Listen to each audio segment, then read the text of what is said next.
termo inicial da prescrição da pretensão punitiva. A prescrição punitiva é aquela que está antes do trânsito em julgado. O primeiro termo inicial possível é o dia em que o crime se consumou. Consumou dia 12, a partir do dia 12 começa aí a nós contarmos o prazo prescricional. No caso de tentativa, do dia que cessou a atividade criminosa. Porque pode muito bem alguém tentar algum crime e cessar essa atividade criminosa no dia seguinte.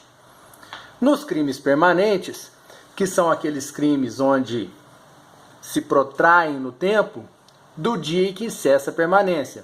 Uma pessoa que pratica um sequestro e o sequestro vai do dia 1º ao dia 15, se cessou a permanência no dia 15, esse será o dia a você contar para contabilizar o lapso prescricional.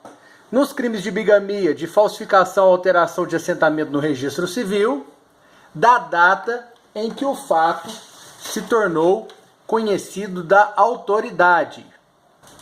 Nos crimes contra a dignidade sexual, onde pode, por exemplo, existir o estupro de vulnerável, naquelas crianças onde são as vítimas que possuem menos de 14 anos, é uma possibilidade. Por exemplo, a legislação disse que a data somente irá começar a correr quando a vítima completar 18 anos, salvo se já tiver sido proposta a ação penal, no caso anteriormente.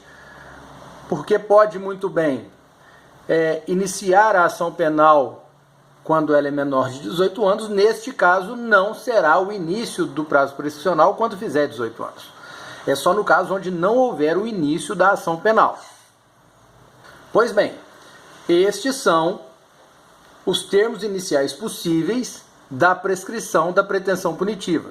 Você pode analisar, você pode ver que nos casos do 1, 2 e 3 tem a ver com consumação do crime.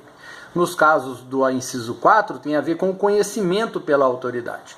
No caso do inciso 5 está protegendo aquela menor, aquela vulnerável que foi vítima de um crime contra a dignidade sexual. Talvez nem vulnerável, porque também se acontecer um estupro com uma menina de 15 anos, vamos dizer assim, quando ela fizer 18 é que começa o lapso prescricional.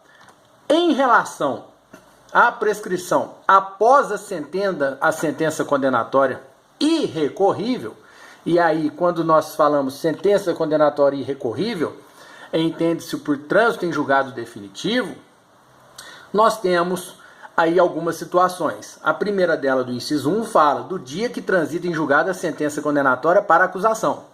Então veja bem, senhores, se o trânsito em julgado para acusação é 2010 e a defesa recorre e esse recurso demora 2 anos, vai até 2012, na hora que transita em julgado definitivo, o marco inicial para a prescrição executória não é o trânsito em julgado definitivo, mas sim o trânsito em julgado para a acusação.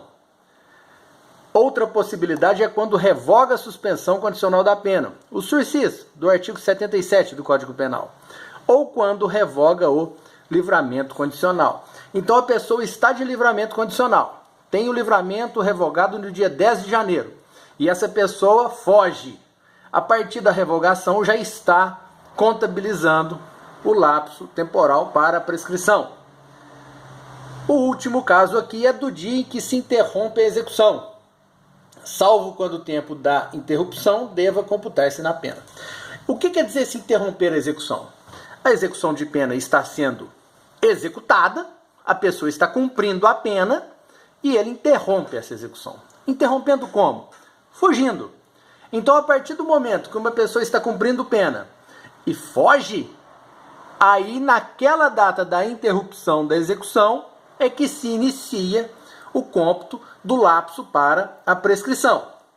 E o artigo 13 traz uma regra que vai, logicamente, influenciar nas condições do artigo 112. Vejam bem, o artigo 113 fala, no caso de evadir-se o condenado ou revogar-se o livramento condicional, A prescrição é regulada pelo tempo que resta da pena. Então, voltando, se revoga o livramento condicional e falta 9 meses, se falta 9 meses, você vai na tabelinha do 109 e vê que prescreve em 3 anos. Basta ficar foragido por 3 anos. Do dia que se interrompe a execução, do dia que ele foge. Se ele fugir de uma pena de 15 anos, quando ele foge, está faltando 10. Você vai computar a prescrição do que falta, que é 10. Vamos supor que ele está condenado a 4. Ele foge quando falta 1 ano e meio para cumprir.